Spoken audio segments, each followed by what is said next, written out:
Hey guys, welcome to TNG Life, and in today's video I'm going to be talking about my pregnancy week 10 update. Week 10 has been kind of a mess.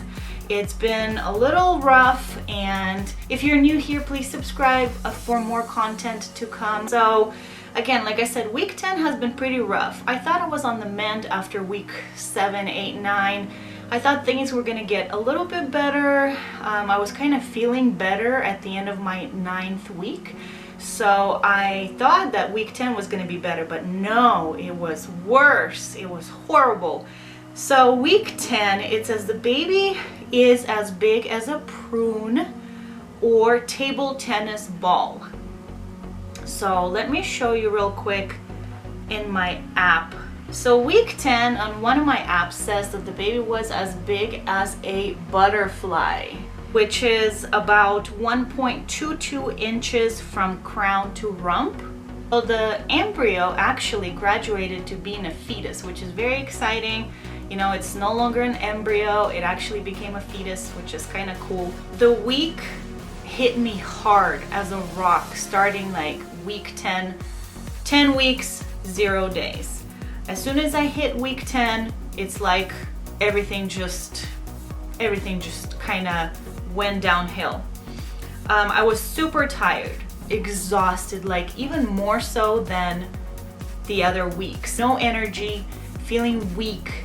That kind of weakness, like when you're sick and you've been sick and you just feel so weak from it, that's the kind of weakness I was feeling. The app actually said that weakness and that tiredness normally comes from not just making a baby but also placenta. So placenta is being developed, and you know, my body is working on doing that, so that takes even more energy.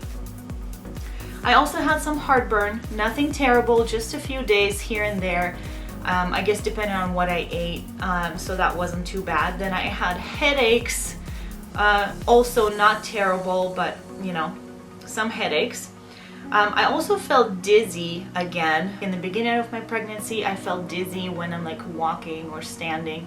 And this time during week 10, I started feeling dizzy again. I'm not sure if it's just all together, like from being tired and all that, just that feeling of dizziness hit me. I was nauseous, actually pretty bad.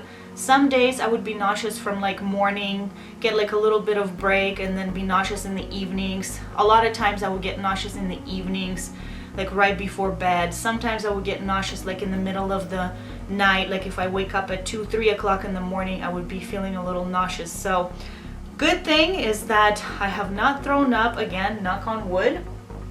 So I kind of have been able to control my nausea. I feel like I try to, when I feel really nauseous, I try to not to think about it, just kind of take my mind off of it, because I know that if I think about my nausea, I can just go ahead and throw up. I know that can happen. So I just try not to think about it. I also try using you know, lemon in my water, and I tried sucking on those sour special like Preggy Pops. I noticed that those don't really help me at all. So I know that some of the comments before I bought said that they were very helpful. I noticed that for me, Preggy Pops, the little like hard candy, and they're sour, they did not help me at all with nausea at all. So I actually bought some gum that is like a ginger gum, especially for that too. I think it's like from Preggy, same brand. I noticed that that helped me once in a while if I chew on it for just a little bit, because if you chew on it for too long, the taste gets disgusting. So so that helped me a little bit. And I also think that, and I don't know again if it's mental, but the wristbands with a pressure point, those helped me, I think, the most. I had some round ligament pain. So like if I kind of turn too fast, or if I move strange, or if I like do something weird, I would have that pain. Nothing terrible, just once in a while. I would be gagging at things. So I actually, in the beginning of my pregnancy, I was nauseous, but I wouldn't gag. And now I notice that I cannot touch my tongue, like brush my tongue or do anything. Like I even brushing my teeth going in the back, oh my gosh, that makes me gag. Like, and a lot of things make me gag. So that's fun. I actually noticed that I was spotting, and that was very difficult and emotional and stressful for me just because of my miscarriage. And I noticed that, so for sure, like, so I would spot after sex, and I try not to have sex. First of all, I don't really feel like it, and second of all, when I do, I feel terrible for not doing it for a long time just because I feel bad for my husband.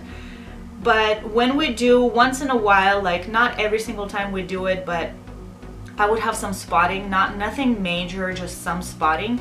But what I noticed the most with spotting is that I would spot after exercise. So, and just, you know, like walking on the treadmill and then doing some weights, doing nothing crazy. Just don't get me wrong, I'm not like one of those athletic type of people that go psycho with their exercise. I mean, I wish I was like that, but I'm not. So just a little bit of exercise and walking on the treadmill would get me to spot. And actually at the end of my like routine, when I walk on treadmill, like after like 30 minutes or so, I noticed that I have some pressure, kind of like I have a ball that's pushing down on my cervix area. So I'm not sure why that is. I actually talked to my doctor, but that is in week 11.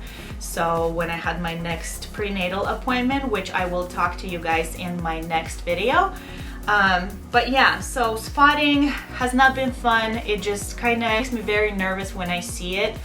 So yeah, it's just, you know, I know that it can be normal, but at the same time, it's very scary to see something like that after you've had a miscarriage. If you have had spotting, or if you are spotting and you're pregnant right now, please comment down below. Share your experience with me, that would be awesome. But what I wanted to talk about too is during my week 10, I felt really like mood swingy. I've been thinking a lot about this pregnancy. I'm very thankful and blessed for having such a miracle happen to us right now. But at the same time, I am older. I am 39, and I feel I have a son who is, you know, in his 20s. So I just feel like this is starting all over again, brand new, like I've never had a baby before. And just with my age and everything, it just makes me kind of nervous and scared for what's to come. I know there's tons of women out there who give birth in their 40s and, you know, everything's totally fine. But at the same time, you know, do I wish I could have had my second child in my 30s, like early 30s maybe, or late 20s? Yes, that would have been perfect, but you know, that doesn't work that way. It's all in God's timing, and you know, just thinking about all these things make me feel a little bit, I don't even know how to explain it, but it just makes me a little nervous. So if you guys are going through something like this, please let me know. Or if you have had kids in your late 30s or 40s, how did it go for you? How do you feel about it? Let me know. But yeah, so this is it for week 10. I actually don't have anything else. It has been a rough week with symptoms and my feelings, but I'm glad that it's over now. I'm actually into my 11th week now, and I will do that update as the time comes closer to the end of the week. And I also still have been coughing and been congested, and I'm trying different remedies, home remedies, trying to do things that hopefully will help with my cough.